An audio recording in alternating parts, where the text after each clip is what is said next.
जो आला अफसरान है ना, आला अफसरान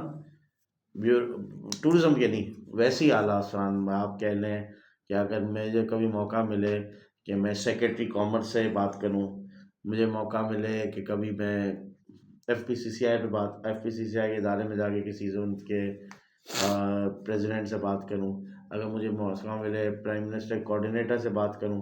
मतलब इस लेवल पे अगर बातचीत करें ना, तो उनको टूरिज्म में टूरिज्म की नो-हाउ ही नहीं है,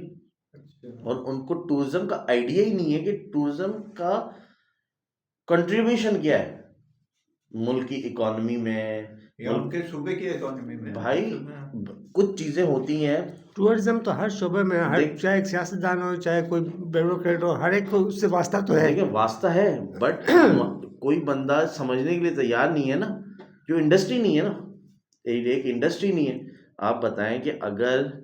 टूरिज्म ऐसा चैप्टर है कि इससे दो फायदे होते हैं पाकिस्तान को, और पाकिस्तान को दोनों फायदे 100% चाहिए। सबसे पहला फायदा कि बाहर से लोग आते हैं,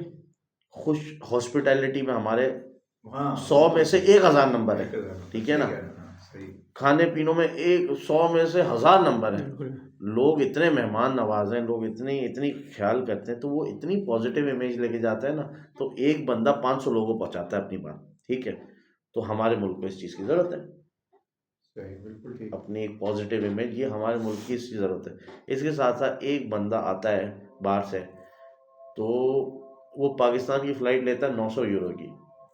ठीक है, फिर आके यहाँ पैकेज लेता है कोई 900 1000 यूरो का, फिर यहाँ आके 400 500 यूरो खर्च भी करता है एक बंदा, लाखों लोग आते हैं। तो भाई ये वाहिद सोर्स है ना, बाहर से डायरेक्ट आपके पास फॉरेन रेमिटेंस आ रही है। अब हम अगर कहें ना, ये भी एक